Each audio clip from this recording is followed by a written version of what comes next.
Ito po. Kahit 30 po. Check po natin ito kung gumagana lahat. Magandang gabi sa inyong tanan. Salamat po sa pag-attend niyo po sa ating pangilan po itong gabi. Pang-lima. Wow, biro niyo po yun. Nakakalhati na tayo. 5 na lamang. And every lesson po, every topic, mas nagiging interesting po. Kung sa tingin nyo, yung Daniel 2 na pinag-aralan natin, yung imahen na napanaginipan ni Haring Nebuchadnezzar ay interesting. Tapos yung 10 Commandments na pinag-usapan natin kagabi.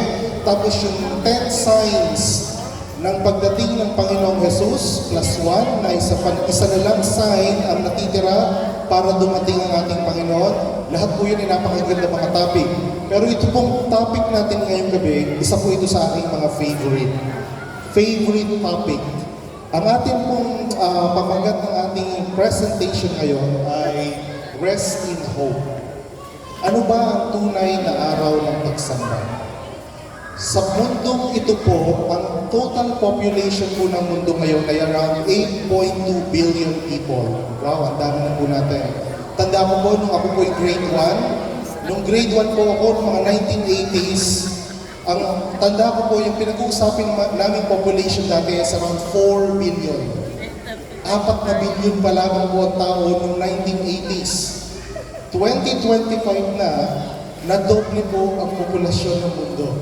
Imagine niyo po yan. Napakadami na po natin. 8.2. At lagyan niyo pa po ng 10 taon, malapit na po tayo sa 10 billion. 10 billion people. Wow. Ang dami na. Sa tingin niyo po, kaya pa ng mundo na i-sustain tayo lahat. Sa paglaki po ng populasyon, pagdami dapat ng resources natin. Pagdami po dapat ng magano kadaming pagkain ang kailangan nating i-produce upang tayo ng lahat ay masustain. Alam niyo po nangyari noong 1900s, na-reset ang ating population. 120 million na tao ang namatay sa World War I at sa World War II. Kaya po medyo bumalik ang ating population. Kaya nga after ng 1940s, ano pong tawag sa generation na yun? Baby boomers. Kasi po biglang nagkaroon ulit ng nanganak na ulit ang mga tao na nagsimula halos lang tayo sa around 2 billion people, around 1.5 billion, na naging 4 billion noong 1980s, at 2025, 8 billion. 8 billion na po tayo ngayon. At sa loob po ng 8 billion, o 8.2 billion na tao ngayon, sa tingin niyo po ilan ang Kristiyano sa 8.2 billion? 1 out of 3. Around 2.64 billion people ay tinuturing nila ang sarili nila na Kristiyano. 2.64 billion. Madami din po, 1 out of 3 na Kristiyano, 1 out of 3 na tao sa buong mundo ay Kristiyano. Ano yung mga natitirang population? Mga Muslims, mga Hindus, mga Buddhist, at mga atheists. At yung pong lahat ay iba't iba pang klase ng relihiyon. So ang Pilipinas po ay considered na mostly Roman Catholic country. Ano po? At may ilang pong percentage ang mga Protestants at may ilang percentage ang mga Muslims. So sa atin po naman bansa yan. Kaya nga, pag-usapan natin, bakit sa dami-dami ng Kristiyano, 2.64 million na Kristiyano, lahat po halos noon, 99% ay pumupunta sa simbahan ng araw ng linggo. Imagine niyo po yun. Sa 2.64 billion na Christians, 99% automatic, ang simba po ay araw ng linggo. Di ba? Automatic yun po sa atin, lalo na po sa Pilipinas. O, pupunta ka ba sa simbahan? Oo, syempre pupunta ako kasi araw ng linggo. Ngayon po ay medyo i-challenge ko kayo. Ngayong gabi, I will put a challenge to you. Bakit tayo nangingili ng linggo? Tingnan natin kung anong nangyari. Kasi kagabi, pinag-aralan natin yung Ten Commandments, di po ba? At sa Ten Commandments na yon, pumunta tayo sa pang-apat at nakita natin doon na ang commandment pala is alalahanin mo ang araw ng Sabado. O alalahan mo, ikaw ay mangilin sa ikapitong araw, which is araw po yun ng Sabado. Pero, wait a minute, bakit linggo ang 99% ng mga Kristiyano ay pumupunta sa araw ng linggo? May mali, may nangyari. So, yun po yung pag-aaralan natin ngayon. Ano yung nangyari? Ano po yung nangyari sa history ng mundo kung bakit po karamihan or majority ng Christians are Sunday keepers? Ang mga Pilipino po ay natural na mga hard workers. Ibig sabihin, talaga tayo po, yes, opo, pag-minsan po talaga tayo ay medyo tinatamad din, di po ba? Pero, kahit kung saang bansa, dalhin mo ang mga Pilipino, isa po tayo sa mga paboritong manggagawa ng iba't ibang bansa. Kasi po, madali po tayo mag-adapt, marunong tayo magsalita ng English, or madali tayong maka-adapt sa iba't ibang bansa, madali tayong matuto. At tayo po ay likas na mapag-alaga. Di po ba? Kaya po yung ating mga nurses at kung ano po mga sa medical profession are very sought after sa iba't ibang bansa, lalo pa sa Amerika, even sa po sa Australia. So, likas po yan, either mapunta sa factory or sa palaisdaan or sa mga magsasaka or kahit sa mga professional, sa mga malalaking lungsod, sa mga construction, masisipag po ang mga Pilipino. Pero, although masipag po ang mga Pilipino, tayo rin daw po, sabi sa isang survey, tayo ang isa sa pinaka-stress ng mga tao dito sa mundo. Akala ko po before, tayo yung pinakamasaya. Kasi po diba ang mga Pilipino, likas na tayo mapag-joke or parang lagi tayong nakaka-adjust sa ating mga situation. Pero sabi sa isang Gallup poll, sabi dito, the Philippines placed second, wow, pangalawa sa most stressed country. Medyo luma na po yung aking survey, pero still high pa rin po ang ating ang ranking ng Pilipinas sa most stressed. This is well above the global average of 35%. Ang average po na stress ng mga bansa, 35% lamang. Pilipinas po nasa 58%. Wow! Ibig sabihin po, 58% ang population natin talagang stress na po sa buhay. So, bakit kaya? Ano kaya ang problema natin? Di ba po Kristiyanong bansa tayo? Di ba po dapat tayo ay mas malapit sa Diyos? Di po ba dapat tayo ay mas alam natin i-handle ang stress? Kasi meron po tayong Ginoo na tayo po ay pinagkakatiwalaan. Ano pong nangyayari? Noong po mga panahon yun, kasi bagsak ang ekonomiya ng Greece noong 2018 before COVID, kaya po lahat po sila ay very stressed. Pero unfortunately po, Philippines, even though maganda po ang ekonomiya natin that time, pero napaka-stress pa din po daw po ng mga Pilipino that time. Pero no, mas mataas pa tayo sa ibang bansa tulad ng Iran, na maraming problema sa kanilang ekonomiya, sa Costa Rica, sa Rwanda, sa Turkey. Imagine niyo po yun. Great stress, sabi ng 58% sa atin. 27% much stress, or 50% lang yung medyo little to no stress. Siguro ito po yung mga wala masyadong problema. Pero ibig sabihin po, may mali pa rin po sa ating sistema. Hindi lang tayo stressed. Sabi daw, ang Pilipinas, we are the second angriest. Wow. Mainitin daw po ang ulo ng ating mga kababayan. Lahat po tayo. Ibig sabihin kasi, syempre stress ka, or marami kang iniisip, maraming problema sa iyong pamilya. So, eventually talaga, ikaw yung magiging angriest. Diba? So siguro po, isa po sa napapansin ng mga experts sa ating pong social status as a family, ang isa po sa pinakamalungkot na kalagayan po sa ating bansa is most of us, para lamang po mabuhay ang isang pamilya, ano pong ginagawa? Isa po or dalawa or mga magulang ay pumupunta po sa ibang bansa at naiiwan po yung mga anak. Di po ba? Karamihan po, that's a fact. Yan po ay nangyayari sa karamihan po sa atin. At kapag wala pong magulang na gumagabay directly dun sa mga anak, saan po na iiwan sa mga lolo at mga lola at mga kamag-anak. This will add to the stress level of Filipinos. Kasi wala pong direktang hindi buo ang pamilya na napapalaki ang kanilang mga anak.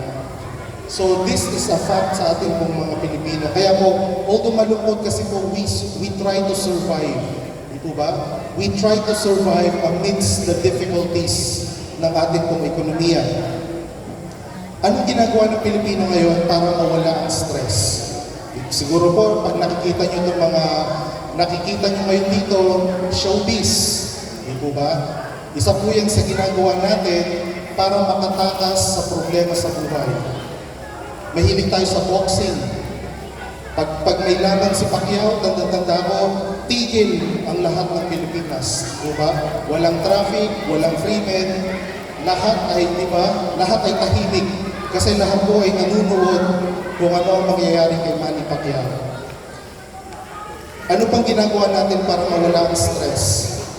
K-drama. Ewan ko po kung uso pa ang K-drama ngayon, pero medyo malakas pa rin siya ngayon. At syempre, isa pa, yung mga inuman at mga bisyo, isa rin po yan para sa atin, para makatakas sa mga stress. At isa pa rin paborito natin mga Pilipino ay mga beauty contest. Di po ba? Talaga po proud na proud tayo kapag ang Pilipinas ay nagiging top 3 lagi sa mga beauty contest. Miss Universe, Miss World, or Miss Galaxy, kung ano po mga Miss pa yan. Natutuwa tayo bilang mga Pilipino. Parang proud na proud tayo na kapag ang ating isang kababayan ay tinuringan sa pinakamaganda. So nakakawala po ng stress, parang nagiging natin yan, escape sa reality ng buhay. At of course, isa sa paborito natin ay ang eleksyon. Di po ba? Pag eleksyon, parang piyesta. Parang piyesta. Bumabaha ang pera pag minsan, well, lagi po. Bumabaha ng napaka-festive ng atmosphere. Lahat ay parang excited. Sino kaya yung susunod na mamumuno sa atin? Siguro gaganda na ang ating buhay. At ang ating po mga politiko, ano po sinasabi nila, pag ako ang iyong inihalal, gagawin ng pinakamayaman ng Pilipinas. Pagagandahin ko lahat ng pagagandahin hindi sa ating pong bayan. Pero sa tingin niyo po, we've been electing presidents after presidents after presidents. Senator after senator after senator. Karamihan po doon ng mga artista na wala pong background sa politika. We put them in high places, then we realize na, ganun din pala kanyang gagawin. Di po ba, ang ating pong cycle dito sa Pilipinas ay paulit-ulit lamang. Kaya siguro po, pinakita ko yung stress level ng Pilipinas kasi po parang yun po yung reality natin ngayon sa ating pong bansa. Malungkot po, pag-iisipin mo, pero resilient po tayo sa mga Pilipino. So yan po yung ating pong way out para ma-handle ang stress level. Pero still, we are one of the most stressed people. Pero may sagot po ang Biblia sa atin. Mayroong isang way para po ma-manage natin ang stress sa atin pong mga katawan, sa atin pong mga pamilya. May binigay po ang Biblia para sa atin. At yun po ang pag-aaralan natin ngayon. Kasi eventually, kung hindi po natin ma-handle ang stress sa ating buhay, isa lamang po ang patutunguhan niya. Di po ba? Tumataas po ang cases ng suicide sa ating pong bansa. Tumataas ang cases ng mga broken families. Tumataas ang cases ng mga violence. Kasi yan lang po yung way or addiction or alcoholism. Kasi yan lamang yung hahanap na paraan ng mga tao upang makatakas sila sa kanilang mga stress. Pero ano ba ang sinasabi? Ano ba ang payo sa atin ng Biblia? Maybe there is a better way upang ating pong maibigay sa Panginoon ang ating mga problema. Meron pong magandang solusyon ng Biblia. Yun po ang ating pag-aaralan tonight. Sabi po ni Jesus, magsiparito sa akin kayong lahat na nagpapagal at nabibigatang lupa at kayo'y aking papagpahingahin. Come unto me, all of you who are heavy laden, and I will give you rest. Siguro po tayo mga Pilipino, we need rest. Hindi lang po yung physical rest. We need rest in our minds. We need rest in our total being. At ang makakapagbigay lamang po ng mga kaibigan ay si Jesus. Sabi ni Jesus, sobra ka nang nai-stress. Come unto me, and I will give you rest. Pasanin niyo ang aking pamato at mag-aral kayo sa akin, sapagkat ako'y maamo at mapagkumbabang puso, at masusumpungan ninyo at papahingahan ng inyong mga kaluluwa. Hindi lang po ng inyong mga katawan, ng inyong total being. So kung gusto po nating makawala or ma-handle or ma-manage ang stress level natin, we have to go to Christ.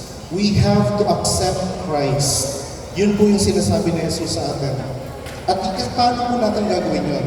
Okay, Jesus, come into my life. Yun ba yun? Ganoon na ba lang ang solution doon? May ways, of course. May steps po yan.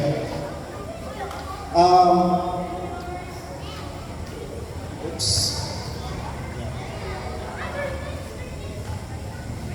Wala po. John 14:1-3, huwag magulumihanan ng inyong puso, magsisampalataya kayo sa Diyos, magsisampalataya naman kayo sa akin. Yan po yung sabi ni Jesus. Sa bahay ng aking Ama ay maraming tahanan. Sabi po sa Bible, He's building many mansions. Hindi lang po maliliit na bahay. Kung ang bahay po natin dito ay maliliit lamang, huwag po kayo mag-alala. Kapag tinanggap niyo si Jesus sa inyong puso at isipan, mayroon na po kayong mansyon na nakahanda, na nandun yung inyong pangalan, at kayo'y hinihintay na lamang ng ating Panginoong Jesus. Sinabi ko sa inyo, sapagkat ako'y paroroon upang ipaghanda ko kayo ng dakong kalalagyan. At kung ako'y pumaraon at kayo'y maipaghanda ng kalalagyan, ay muling paririto ako at kayo'y tatanggapin ko sa aking sarili, upang kung saan ako naroon, kayo naman ay tumuon.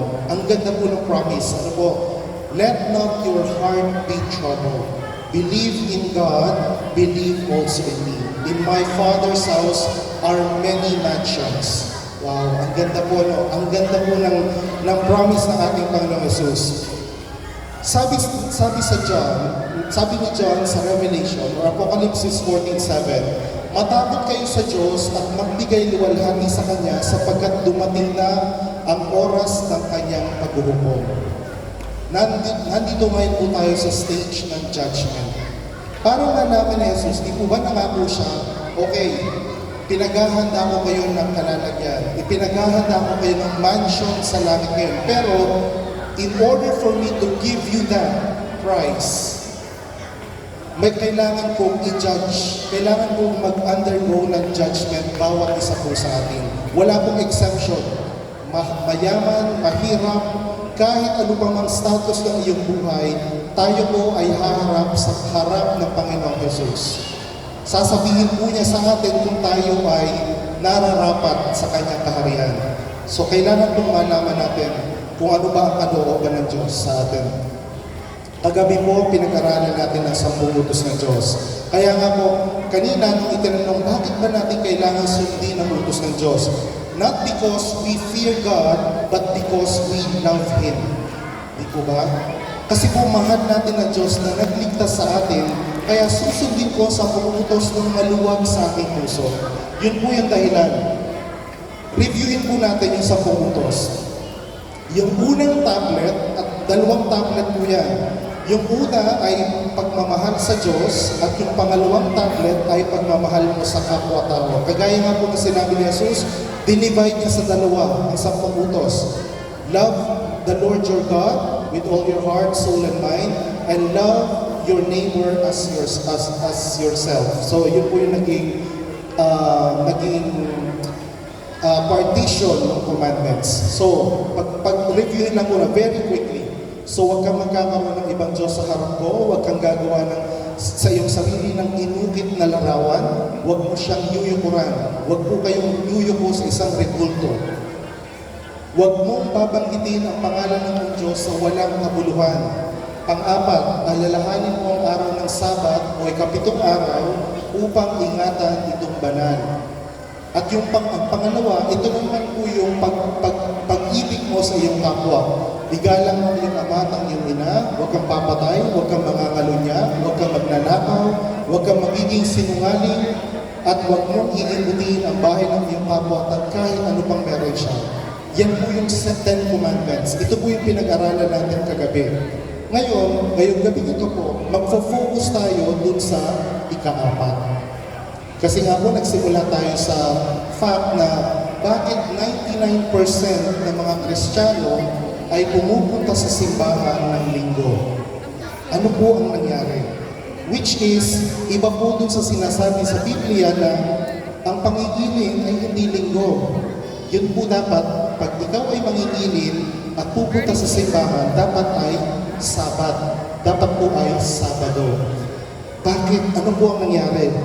At pag natuklasan niyo po yan ngayong gabi, siguro po ay malalaman niyo, wow, hindi ko ito alam dati. At ito po, nung nalaman ko by myself, ako po ay talagang na-free up ang aking puso at isipan na tanggapin ang Panginoon Diyos sa aking buhay.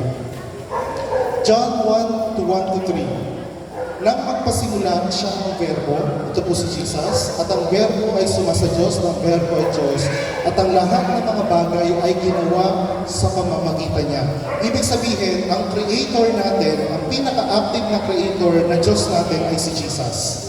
Nung ginawa po itong sanlibutan na ito, including our world, Jesus, si Jesus po, ang creator God na atin pong dapat sambahin. Nung nilalang ang langit at ang lupa, ang una nating mga magulang, of course, ay si Adan at si Eva. 6 na araw na ginawa po ang mundong ito at ang buong sanlibutan. Ayan, pinapakita ko lamang po sa inyo kung ano yung succession. Ngayon po, ang mga bata na sinesend po natin sa mga school, hindi na po tinuturo yan, kasi po ang itinuturo po ay hindi. Galing ka sa isang bacteria, at ang bacteria na yun ay naging multi-cell, na naging isda, na pumunta sa lupa, na naging unggoy, at eventually naging tao. Yan po ang tinuturo ng siyensya ngayon sa ating mga anak. At kahit po nung mga panahon ko, yan ang po ang tinuturo. Ito po, never po ituturo ko sa school, kasi sabi nila ay religion yan. Pero mga kaibigan, mga minamahal, I'd rather believe in the Bible na mapapagkatiwalaan ko kaysa siyensya na magpapalayo sa akin sa Diyos. Kung titingnan niyo po, yung 6 na araw na ginawa ng Diyos ang buong sanlibutan, pang-7, yun po ang tinatawag na Sabat. Kung titingnan niyo po yung mga iba't ibang lengguwahe sa buong mundo, lahat po sila ay magkakatunog. They all sound the same, Sabat. Halimbawa po, bigyan natin ng example. Halimbawa po sa Czech Republic, ang tawag nila sa Sabat, Sobota. Halimbawa sa Hebrew, of course, Shabbat. Indonesian, Sabtu. Sa atin po, Sabado. At saka Spanish, Sabado. Ang Somali, Sabti. Ang Sudanese, Sabtu. Russian, Subota. Kahit saan po kayong pumunta sa buong mundo ito, ang Sabat po ay iisa lamang ang halos ang tawag. Yan po ay, it all sounds the same as Sabat. Iba't iba lamang po yung lingwahe.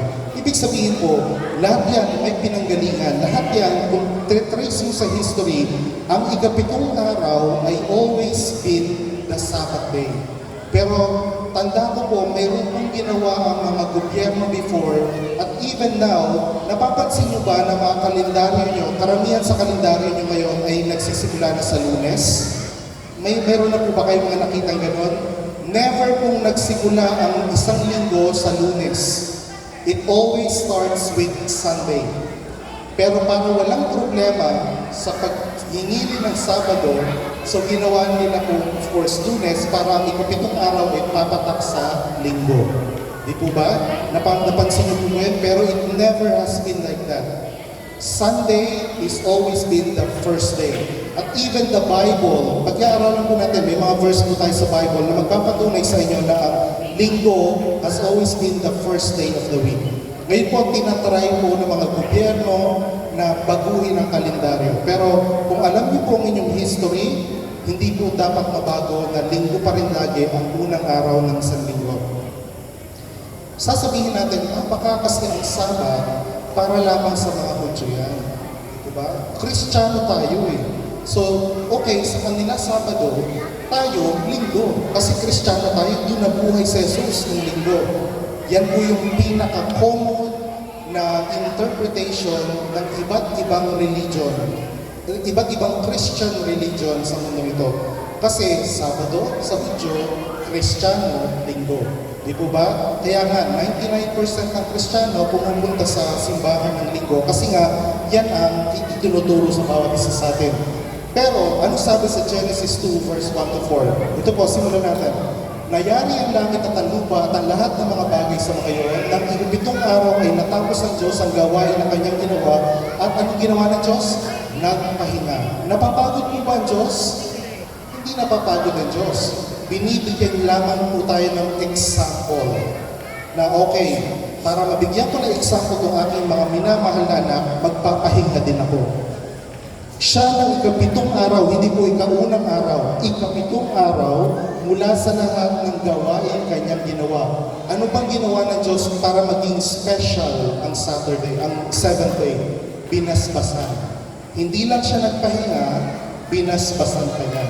Binasbasan ng Diyos ang ikapitong araw at kanyang hindi lang binasbasan, ginawang banal.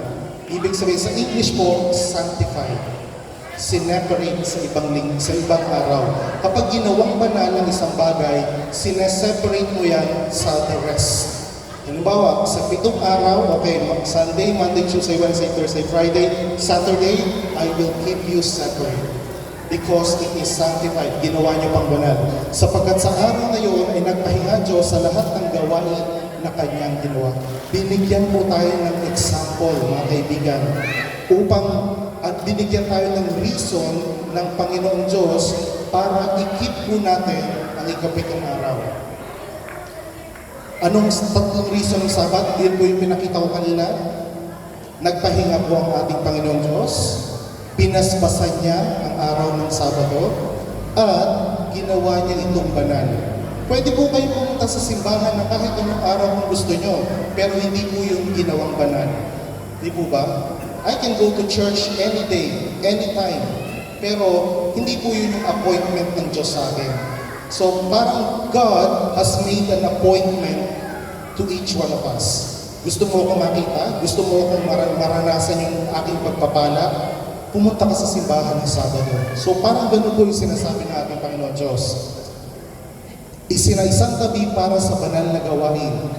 Isa po kung sinasabi sa ng Biblia, ang Sunday kasi, ang tawag dyan ay Lord's Day. Wala po sa Biblia na sinasabi ang linggo ay Lord's Day o Day of the Lord. Tingnan po natin yung isang verse na sinabi ni Jesus. Mark 2:27-28. Ang Sabat ay ginawa para sa tao at hindi ang tao para sa Sabat. Kaya't ang anak na tao ay Panginoon maging ng Sabat. Sino po ang Panginoon ng Sabat? Si Jesus po. So, ibig sabihin, si Jesus o si Jesus, siya ang Panginoon ng Sabat. At ang Sabat, yun ang Lord's Day. So, yan lamang po isa sa verse na makikita nyo na nagpapatunay na kapag sinasabi nilang Lord's Day, it never has been Sunday. It's always been the Sabbath day. That's been the Lord's Day. Ngayon po, medyo iniba ang Lord's Day. At ipapakita ko po kung sino yung mga tao na nagsimulang magturo na ang linggo daw po ay Lord's Day. Medyo direktahan po ang ating pong study ano po. Pero I'd like it this way para malaman niyo po kung ano yung naging nangyari sa history ng ating mundo. Exodus 16:28, sinabi ng Panginoon kay Moises, hanggang kailan yung tatanggihang tuparin ang aking mga utos at ang aking mga batas? Sabi ng Panginoon Diyos sa mga Israelita, kasi matitigas ang kanilang ulo, hanggang kailan nyo susuwayin ang aking mga utos? Tingnan nyo, ibinigay sa inyo ng Panginoon ang Sabat. Kaya kanyang ibinigay sa inyo ang ika-6 na araw ang pagkain na para sa 2 araw. Ito po yung time ng mana. Binigyan sila ng every Friday, bibigyan sila ng double portion para hindi na sila manguha ng mana o yung bread during the Sabbath day. Parang tinitraining ng Panginoon ng Israelites para mag-keep ng Sabbath. Manatili ang bawat tao sa kanyang kinaroroonan, huwag umalis ng sino man sa kanyang kinaroroonan sa ika-7 araw.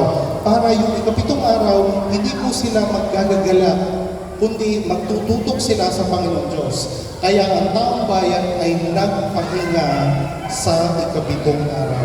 Buong bayan po. How I wish, mga kaibigan, na kung dahil napakataas po ng stress level sa Pilipinas, what if the Philippines will be all Sabbath keepers? Siguro po masosolve ng maraming problema dito po sa ating kinakalagyan ngayon. Mount Sinai, ito yung mga gusto kong tanong. Saan pa binigay ang 10 Commandments? Diyan po, sa Mount Sinai. Ito po ay nasa, ito po yung pinaka-probable na area kung nasa na Mount Sinai. Nasa Saudi Arabia po yan. Yun, ang tawag ngayon sa bundok na yan ay Jebel El Laus. Yan po yung area ngayon. At alam niyo po ang ginawa ng Saudi Arabia? Nilagyan po ng isang malaking fence yung area na yan para hindi mapuntahan at mapuntahan ng mga karamihan sa mga Kristiyano.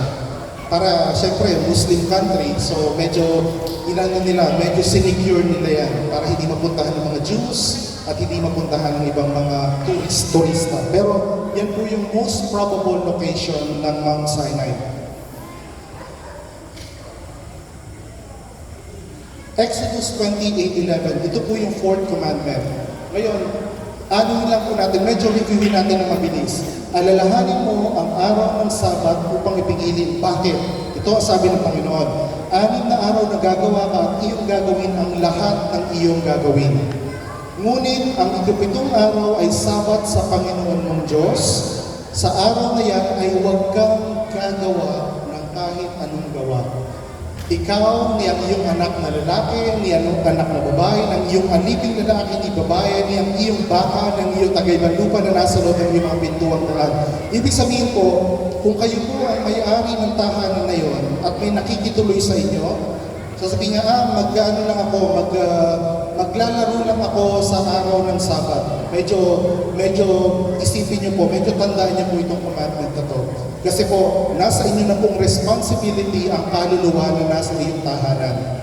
Kung ikaw ay isang Sabbath keeper at pinababayaan mo or wala kang rule sa bahay mo na they can do anything they want, medyo alalahanin niyo po kung ano yung sinasabi ng Sabbath commandment.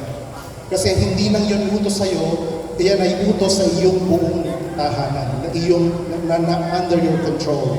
Sapagkat sa 6 na araw ay ginawa ng Panginoon ang langit at lupa, ang dagat, lahat ng nangangaroon, at nagpahinga sa ika-7 araw. Na anupat pinagpala ng Panginoon ang araw na Sabat at pinakabanal.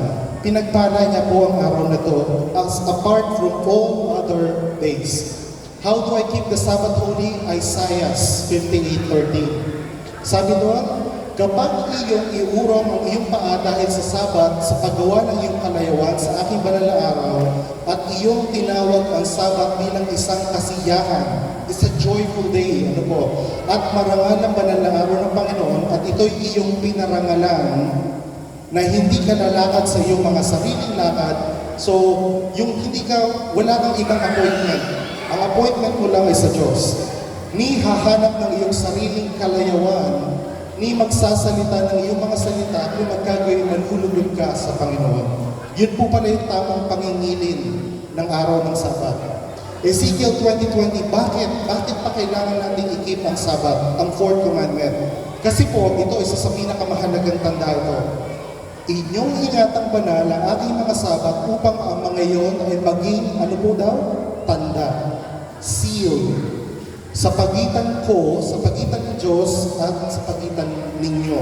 Upang iyong malaman na akong Panginoon ng inyong Diyos. Parang ito po pala yung magiging tanda ng Diyos sa kanyang mga anak. Diyan malalaman ng Panginoon Diyos kung sino ang kanyang mga anak sa mga hindi niya anak. If you want to achieve or to receive the sign of God or the seal of God, yan po yung sinasabi, maging tanda ang Sabat. Kung ikaw po ay Sabbath keeper, ito po yung isa sa pangako na bibigay sa inyo ng Panginoon. But what is the seal of God? So kailangan pag-aralan, isipin po natin, okay, tanda, ano ba yung tanda? Ano ba yung seal na sinasabi? Halimbawa po, nakita niyo yung seal ng Pangulo ng Pilipinas. Ngayon po si Marcos ang Pangulo. Dati po si Tatay Digong Duterte ang Pangulo, di ba? Yan po yung kanilang sign o seal ng isang presidente. Para maging isang genuine ang seal o ang tata, kailangan may tatlong parte yan. Una, andun yung pangalan. Pangalawa, andun yung titulo. At pangatlo, andun yung teritoryo. So, kahit mula pa ng unang panahon, kapag nagpapadala yung mga hari at mga reyna ng kanilang sulat sa iba't ibang dako, lalagyan po nila yung tatak, seal. Nandun yung kanyang pangalan, ang kanyang titulo, at ang kanyang teritoryo. Halimbawa, si King James of England, yun, nakalagay yun. So, nakatatak yan. Yan po dapat yung seal. So, ang Panginoong Diyos, meron din pong tatak. At saan nyo makikita yung tatlong aspeto na yan? Babalik po kayo sa ika-4 na utos. So sabihin nyo, ha? Nandun sa fourth commandment, ang seal of God? Nasaan yun? Di po ba anong kailangan natin? Pangalan. Andun po yun sa pangalan. Sino yung pangalan? Ang Panginoon natin Diyos. Yun yung kanyang pangalan. Ano yung pangalawa? Title. Ano yung title niya? Siya yung manlilikha. He created everything. Creator. So, God, Creator, at ano? Pangatlo, yung kanyang teritoryo. Andyan lahat. Langit, lupa, dagat, at lahat ng nangangaroon. So, sa lahat po ng 10 Commandments, nakikita niyo po na sa 4th Commandment lang, makikita ang selyo o ang sign o ang tatak ng ating Panginoon Diyos. Kaya ganun na lamang po kahalaga ang 4th Commandment. Alam po ni Satan yan. That is why his main purpose is to destroy the 4th Commandment. Bakit nga po 1% lang mga Kristiyano ang pumupunta sa church ng araw ng Sabado? 1% ng 2.64 billion na Christians ngayon sa buong mundo. Napakaliit lamang po, ano? Just barely 1%. Kasi po, ayaw ni Satan na malaman ng buong sangkatauhan na napakahalaga pala ng ika-4 na utos. Seal of God should have the name, the title, and the territory. At yan naman po ay makikita mo sa 4th commandment. So, ngayong malinaw na po kung bakit the 4th commandment is very important. Kailangan ba nating ipangilin ang Sabat sa ating panahon? Baka ito ay outdated na. Baka nga tama, baka ito ay para sa mga Hudyo na lamang. Well, sabi po sa Hebreo or sa Hebrews 4 verses 9 to 10, kasi po sinasabi nila, ang kasi Old Testament ang Sabat. So ngayon tayo, New Testament na tayo, hindi na natin kailangan mangilin. Pero ang Hebrews po, ang Hebreo, nasa New Testament po yan. Si Apostol Pablo po ang nagsulat niyan. Most likely si Apostol Pablo. Ito ang sinabi niya, may natitira pa nga ang isang kapamahingang Sabat ukol sa bayan ng Diyos. Yan po, New Testament na po yan. So, ibig sabihin, even the time of Paul, naniniwala siya at sinasabihin niya yung mga early Christians na wag kayong mamimili ng kahit anong araw kasi mayroon tayong isang araw upang mamahinga. At yun po ang araw ng Sabat. So, ibig sabihin pala, during the time of the apostles, during the time of Paul and John, Sabbath keepers po silang lahat. So anong nangyari? There must be something during the course of history. Bakit nabago? May sabat po ba sa bagong langit at lupa? Meron. Sabi sa Isaiah 66:22-23, sapagkat kung paano ang mga bagong langit, may bagong langit at bagong lupa, ito po ay pagkatapos ng dumating ni Jesus. Kaya po talagang gusto ko na dumating si Jesus kasi babaguhin niya langit at babaguhin niya lupa. Brand new ulit. Na aking lilikhain ay mananatili sa harapan ko, sabi ng Panginoon. Gayon mananatili ang inyong lahi at ang inyong pangalan at mula sa bagong buwan hanggang sa isa pang bagong buwan at mula sa isang sabat hanggang sa isa pang sabat. Ibig sabihin po mga kaibigan, ang atin pong sabat keeping ngayon ay practice lamang. Kasi kung hindi po tayo marunong mag-keep ng sabat sa mundong ito, mahihirapan po tayo mag-keep ng sabat sa bagong langit at bagong lupa. Tinetrain na po tayo ng ating Panginoon Diyos ngayon na pag nalaman niyo po ang katotohanan ito ngayon lamang, ay ito po ang sinasabi, gusto mong makarating sa bagong langit at bagong lupa, andun pa rin po yung sabat. Never pong binago ng ating Panginoon Diyos ang pag-utusan about the sabat. How about si Jesus? Nangilin ba si Jesus ng sabat? Absolutely. Napakarami pong verse sa New Testament na nagpapatunay na si Jesus ay isang Sabbath keeper. Tingnan po natin ang isa. Sa Lucas or sa Luke 4:16, sabi dito, dumating siya sa Nazareth si Jesus. Siya ay pumasok sa sinagoga o sa church nila ng araw ng Sabat. Tulad ng kanyang nakaugalian.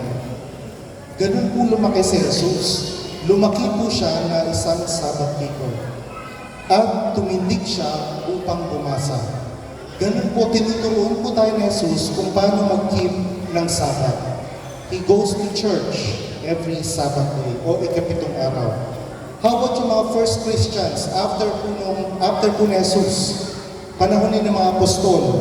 Lahat po ba sila ay Sabbath keeper? Opo. Tingnan nyo yung mga verse na yan, hindi ko na ilalagay dito kasi maubos ang oras natin. Pero sa Gawa, Acts 13:14, Acts 16:13, Acts 17 verse 2, ilan lamang po yan.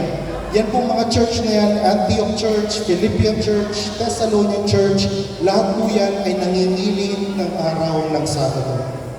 At yan po yung isa sa dahilan kung bakit magtataka kayo, bakit hindi na ngayon nangingilin ng Sabado ang mga Kristiyano? Well, in fact, in the olden days, in the time of the apostles, lahat po sila ay Sabbath keeper. Anong nangyari? Ano po ang nangyari? So siguro yan ang tinatanong ko sa aking sarili, bakit hindi na tayo nangingili ng Sabado? Karamihan. Siguro po, babalik tayo sa pinakamaagang rason kung bakit ngayon ay nagkaroon na ng ligo si Emperor Hadrian. Natandaan niyo po yan, Emperor Hadrian, 135 AD. Ano sabi dito? Emperor Hadrian destroyed Jerusalem. Ang Jerusalem po, na-destroy na siya ni Emperor Titus noong 70 AD. Pero nandun pa rin po yung mga Hudyo that time. So, bumalik pa rin sila. Pero, hindi pa tapos ang Rome. Binalikan nila noong 135 AD at ano pong ginawa nila? Yung mga Hudyo dun sa Jerusalem, ang ginawa nila, kinuha nila yung mga Hudyo at in-scatter nila sa buong Roman Empire. Then, he prohibited practicing any Jewish rites. So, ang isa po sa kilala sa mga Hudyo ay ang pangingilin ng Sabat. So, ang ginawa ni Hadrian, dahil galit na galit po siya sa mga Hudyo, pinatanggal niya o pinalayas niya mga Hudyo sa Jerusalem. At pangalawa, ibinan niya ang pag-keep ng Sabat. So, isa po yon sa mga unang rason kung bakit nagsimula ng matakot ang mga unang Kristiyano at mga unang Hudyo sa pag-keep ng Sabat. Pero of course, may mga underground pa rin po yan. May mga underground Sabbath keepers pa rin during that time. Kailan tinawag na Lord's Day ang linggo? Pupunta ngayon kayo kay Tertullian. Wow, mga pangalan na po. Tertullian. Iyan po ay around 200 AD. Siya po yung nagsabi na 8th day, so di ba, first day is Sunday, 7th day is Sabbath, And then 8th day, balik kayo sa Sunday. At sabi niya, the 8th day will be called the Lord's Day. Yan po yung unang introduction ng Lord's Day. Pero alam po ng mga totoong Kristiyano na nangingili ng Sabbath na hindi. We know that Sabbath or the 7th day is always been the Sabbath day. There's no such thing as the Lord's Day on a Sunday. Pero yun na po yung itinuturo sa mga bagong mga ministro, bagong mga theologians, ng mga panahon ni Tertullian. So, anong sumunod dyan? Si Constantine. Yan na po yung unang Sunday law. Kung si Hadrian ay ibinan ang pag-practice ng mga Jewish Sabbath, ang kakaibahan po ni Hadrian kay Constantine, pareho po ang emperor yan, si Constantine na-convert mula sa isang pagano, naging siyang Kristiyano. Naging Kristiyano po si Constantine. So ang ginawa niya bilang isang bagong Kristiyano, sinabi niya na mula ngayon, March 7, 321 AD, lagi kong binabanggit ito sa kung saan pumunta. March 7, 321 AD, ipinroclaim po niya na lahat ng mga Kristiyano sa buong Roman Empire ay mangingilin ng linggo. So ano pong gagawin ng mga Sabbath keepers ng mga Kristiyano? Underground. Lahat po ng mga para mabuhay sila at para hindi sila patayin at i-persecute, kailangan silang mag-go underground. So, yun po ang nangyari. Sabi nga ni Constantine, all judges and city people and the craftsmen shall rest upon the venerable day of the sun. Bakit sun? Kasi po, pagan. Ang pagan worship is about Sunday. If you want to be a pagan worshiper, you worship the sun. Kaya nga po, Sunday is very important to them.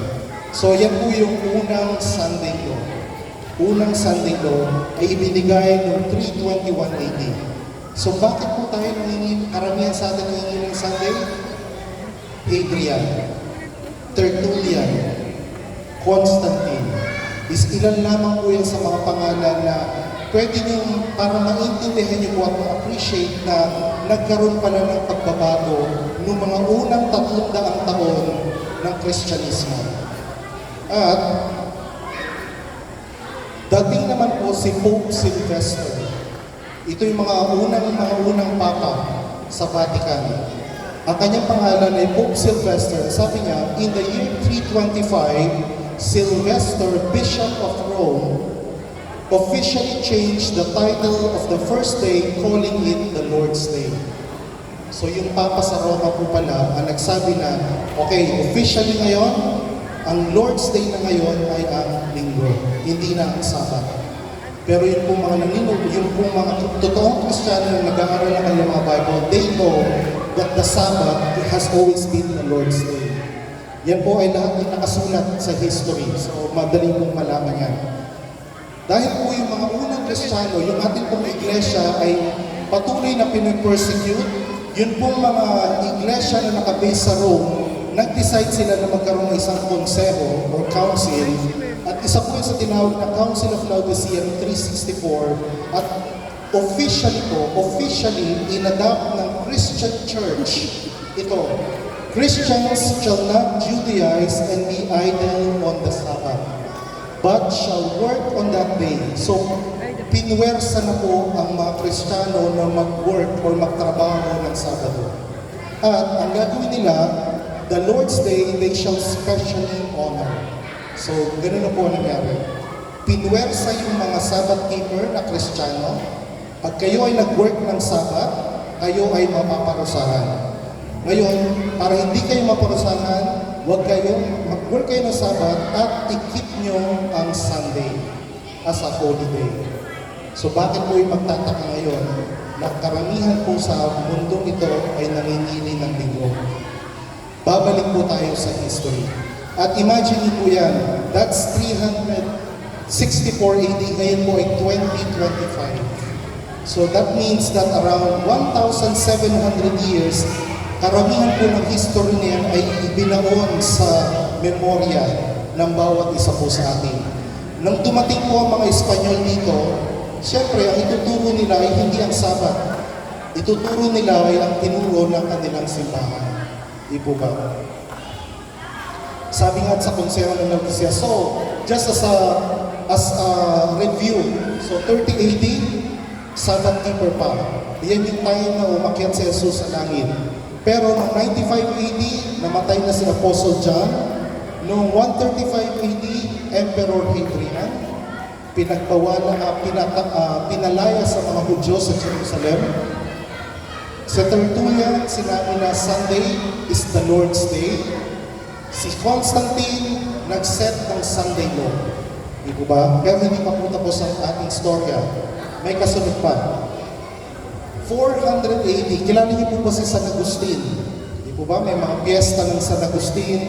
Ang totoo po talagang pinanggalingan niya ay si Agustin of Hippo.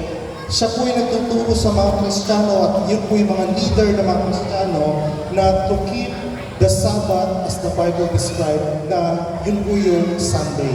Hindi na, ang tawag na nila ngayon sa Sunday ay Sabbath. So, binago na po nila yung terminology. At noong 538 AD, yung Pope po noon that time, ngayon hindi na si Sylvester, si Vigilius na pangalan, ginawa niya, siya na po yung papacy na po ang isa sa pinakamalakas na kapangyarihan mula noong 538 AD. Officially po, in-announce ng church na mula ngayon, magiging linggo na ang worship ng ating buong sangkatauhan as long as they are Christians. So, pero meron nga pong sinabi ko sa inyo, may mga nag-underground. Hindi naman po totally nawala yung mga Sabbath keepers, pero they went underground. Halimbawa po, sa Syria, meron pa rin mga natagpuan na mga Sabbath keepers during the Dark Ages. Yung po mga Celtic Church, ito po yung mga Celts, ito po yung mga nanirahan sa Britain nung unang panahon. Sila po pala natagpuan na sila po rin po ay nagkikip ng Sabbath. Yung mga may Christian po sa mga India, nag-underground din po sila, lahat po sila ay Sabbath keeper. Yung po sa Ethiopia, meron po kami mga ka-church na nasa Ethiopia, na-prove po nila na marami pang pong Sabbath keeper during that time. Sa France, yung mga Waldensians, sa Italy, sa Bohemia, na ngayon ay Czechoslovakia, naging Czech Republic, England, sa Norway, sa Denmark, sa Russia. Lahat po yan, lahat po ng mga Sabbath keepers, lahat po sila ay nag-underground. Kaya nga po, hindi po nalalaman ngayon ng mga karamihan ng tao ang totoong pangingilin, ang tamang araw ng pangingilin. Pero totally po, hindi pa rin totally nawala ang Sabbath keeping sa history. Naglaylo lang po, hindi na alam masyado ng history. Ngayon,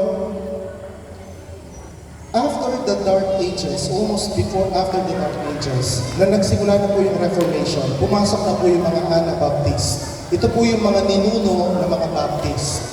Sila po ay Sabbath keeper. Kaya nga po nakakalungkot, ang ating po mga kapatid at kaibigang Baptist ay hindi na po nagkikip ng Sabbath. Pumunta na rin po sila sa Sunday keeping. Tapos, nagkaroon po ng mga Seventh-day Baptists. Noong pong mga 1600, at pumunta sila sa United States, ang tawag sa kanila mga Puritans, sila din po ay mga Sabbath keepers. At noong 1863, doon po natatag ang Seventh-day Adventist. Yan po, nakuha nila yung Sabbath keeping sa mga Baptist at of course sa mga Waldensians at sa kung saan pa po mga Kristiyano na nagkikip ng Sabbath. Yan po yung religion na kinakaaniban ko at kinakaaniban ng karamihan po sa atin ngayong gabi ito. Pero pinapakilala ko lang po sa inyo kung bakit ang mga Seventh-day Adventists or Sabbath keepers, hindi po yan invention na kinuha sa out of thin air. Yan po ay nakabase sa history. Yan po, after ma-discover ng mga Seventh-day Adventists yung prophecy na pag-aaralan din po natin sa mga susunod na leksyon, na-discover din po nila na ang Sabbath pala ay nakalimutan ng tao. Tandaan niyo po ba yung kung paano nagsimula yung Sabbath commandment? Remember o alalahanin. I-compare niyo po yan sa ibang mga commandments. Lahat po ay thou shall not kill, thou shall not steal, thou shall not commit adultery, thou shall not, thou shall not. Pero pagdating po sa Sabbath, remember. Bakit po? Kasi alam ng Diyos na makakalimutan ng sangkatauhan ang Sabbath commandment. Kaya po, remember. Totally po halos nakalimutan natin, di po ba? At ngayon po, what's the reason why we are here? We are trying to tell all the people as best as we can na buhay pa po ang Sabbath commandment. Nasa Biblia po yan. Hindi po yan gawa-gawa ng tao. Yan po ay ginawa ng Diyos para sa ating lahat. Lucas 23:54-56, nooy araw ng paghahanda at malapit na ang Sabbath. Tandaan niyo po yung Passion of the Christ. Di po ba? Tandaan niyo yung kung paano namatay si Jesus. Ano po yung sinasabi natin na namatay si Jesus? Anong araw? Huwebes ba? Biyernes. Di po ba? Biyernes namatay ang ating Panginoon Jesus. Ano tawag doon? Sa atin po ay Biyernes Santo. Di po ba? Biyernes Santo. Kaya po, alam natin na kapag pumunta tayo sa Biblia, ang tawag sa Biyernes or Friday is araw ng paghahanda. Preparation Day. Anong pinaghahandaan nila? Sabbath. Kasi alam ng Panginoon Diyos na kapag namatay siya ng Friday, even He kept the Sabbath while He was in the tomb. Can you imagine that po? Kahit si Jesus, nung namatay siya, Sabbath keeper pa rin siya. Hindi siya nabuhay ng Sabado. Nabuhay siya noong ikaunang araw. Ang mga babae, ito sila Mary Magdalene, na sumama sa kanya mula sa Galilea ay sumunod at tinignan ang libingan at kung paano iniligay ang kanyang pangkay. Ito po yung panahon na namatay si Jesus. Sila'y umuwi at naghanda ng mga pabango at mga panghaplos at ng araw ng Sabat, sila'y nagpahinga ayon sa kautusan. Wow! Ibig sabihin po, kahit po yung mga followers ni Jesus, they still kept the Sabbath. Kasi po, di ba, namatay si Jesus around 3 p.m. ng Biyernes. Nilibing po siya ng madalian kasi nga po, magsasabat na. Pagkatapos po noon, nagsiuwian ang mga apostol, nagsiuwian ang mga kababaihan ng Diyos na Mary Magdalene, at namahinga sila ng buong Sabat. At ang unang gagawin nila kapag dating ng linggo, bibisitahin nila ang libingan ni Jesus Christ. At anong tawag doon? Ng unang araw ng sanlinggo, Sunday. Kahit ano pong gawin ng mga gobyerno o kung sino man na palitan ng unang araw, ang unang araw po ay talagang tatapat pa rin sa linggo. Ng unang araw ng sanlinggo, sa pagbukumang liwayway. Ano tawag natin? So, Biyernes Santo, Sabado de Gloria, at Easter Sunday. Ano pong Tagalog sa Easter Sunday? Linggo ng pagkabuhay. Kaya linggo ng pagkabuhay kasi yun yung unang araw ng sanlinggo. Di po ba? Kaya po hindi po natin mapapalitan ng kalendaryo. Kahit anong gawin natin, ang unang araw is Sunday, ang ikapitong araw ay Sabado. Malinaw po yan. Kahit anong gawin nyo at pagbalik-balik na rin ang Biblia.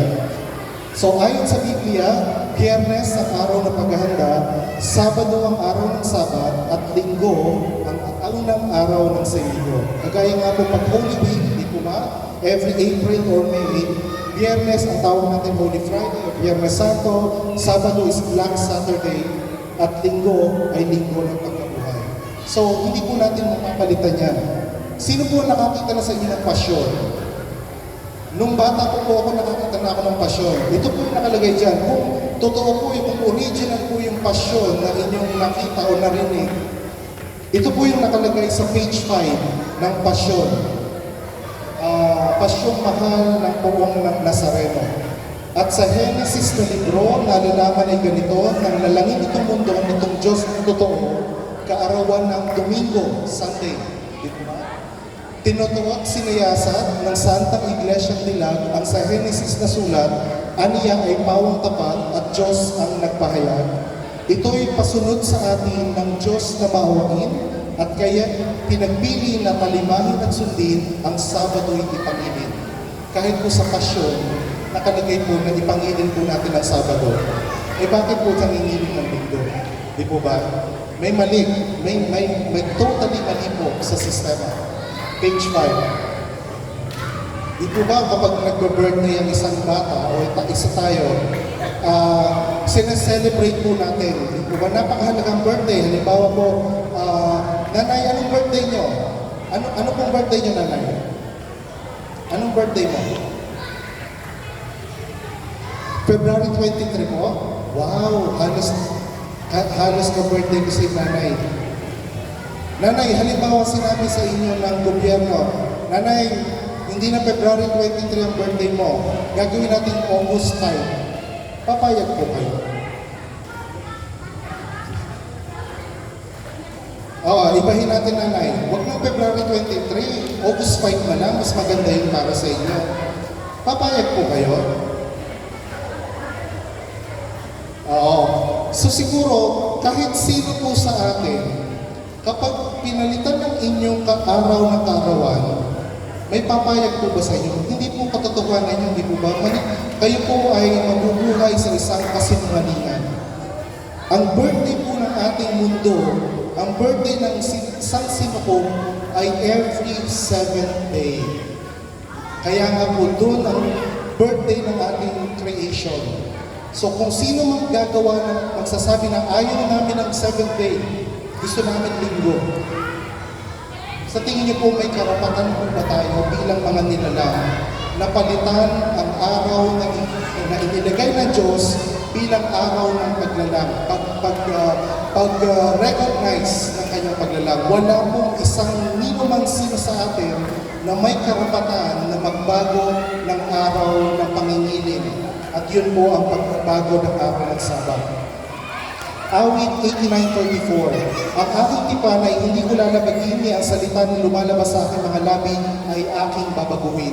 Hindi po sinabi ng Diyos na ay babaguhin ako sa aking mga utos. Never po sinabi ng Diyos yun.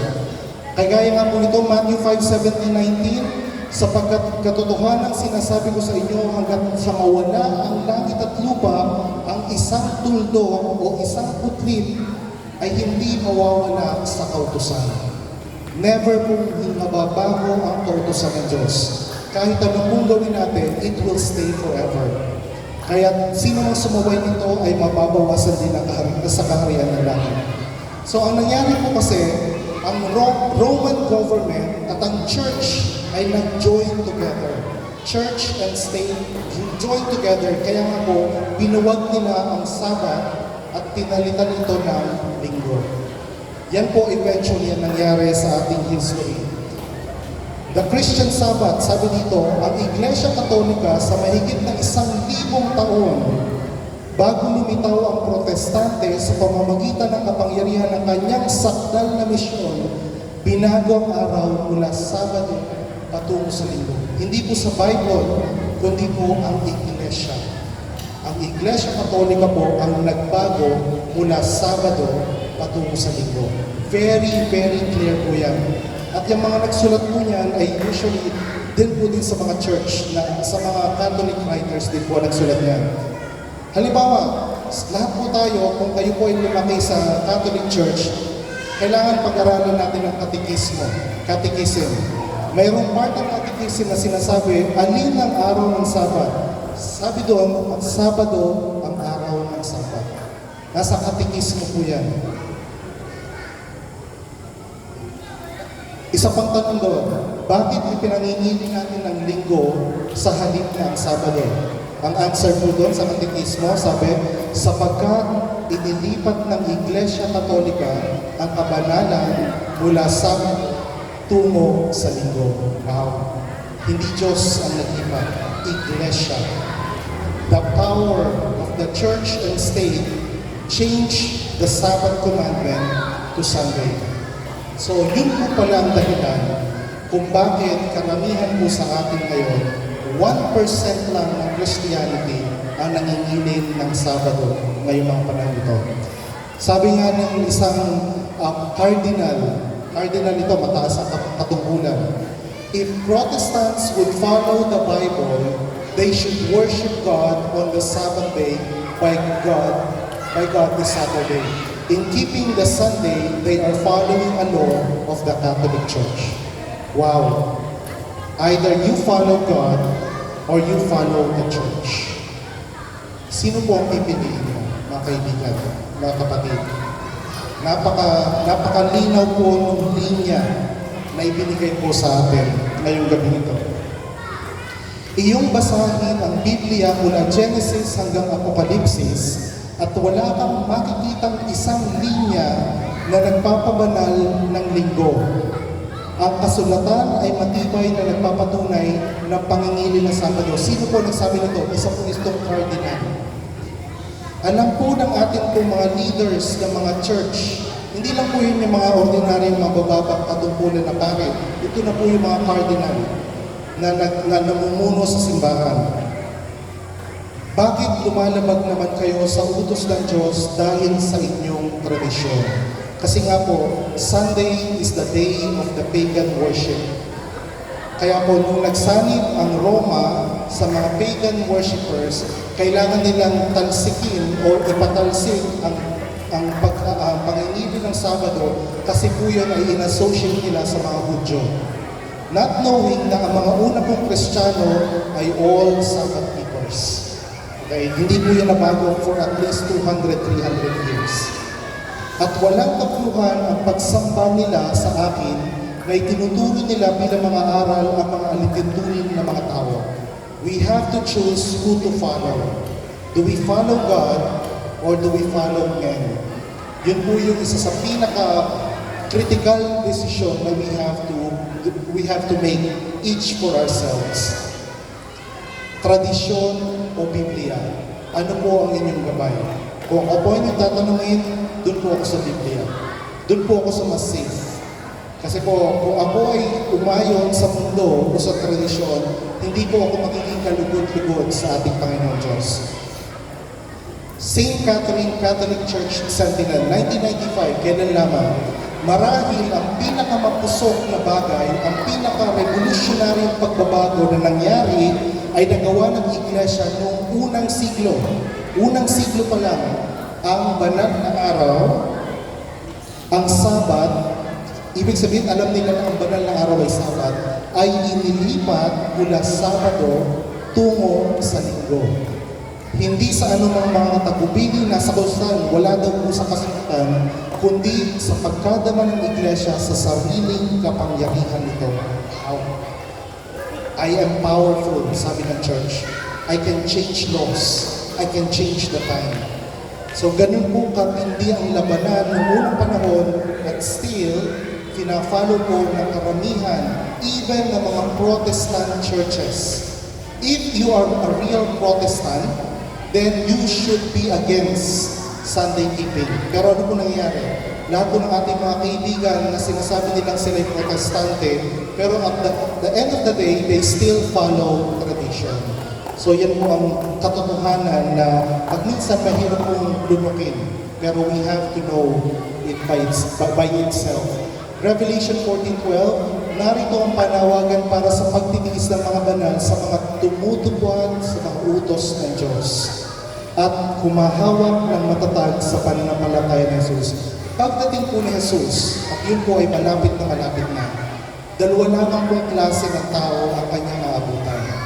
Ang isa pong klase ng tao, yun po yung mga tumutupad sa utos ng Diyos at may pananampalataya ni Jesus. At ang pangalawang klase ng tao ay ang mga tao na itiniwalag o winaksi ang kautosan ng Diyos at hindi tinanggap si Jesus sa kanilang buhay. Yun lamang mo ang dalawang klase ng tao na aabutan ni Jesus. And my prayer, ang aking pong panalangin sa aking pong mga kaibigan, mga kapatid, choose life. Choose Jesus. Bakit po daw tayo madi-destroy kasama ng mga hindi tumutupad sa utos ng Diyos? Sapagkat ito ang pag-ibig ng Diyos na ating tuparin ang kanyang mga utos at ang kanyang mga utos ay hindi mabigat. Hindi po yan mabigat para sa atin. Kung tayo po ay nakakapangili ng linggo, bakit mabigat mangili ng Sabado? Ano ang pagkakaiba? Di po ba? Madali po yan kung iyon minamahal ng ating Panginoon Diyos. Hindi lahat na nagsasabi sa akin, Panginoon, Panginoon, ay papasok sa kaharian ng langit, kundi ang gumaganap ng kalooban ng aking Ama na nasa langit. Pwede po pong sabihin na, I love you, Jesus, every day, every time. Pero kapag nalaman ko na po ang katotohanan at hindi ko pa rin tinanggap ang katotohanan, then sabi ng Panginoon Diyos, tawagin naman akong Lord, Lord. Hindi yan katanggap-tanggap sa akin. Kasi alam mo na ang katotohanan, pero binaksin pa rin siya. From Genesis to Revelation, Ito po yung isa sa verse na lagi kong ina-highlight. John 14:15, kung ako'y inyong iniibig, ay tutuparin niyo ang aking mga utos.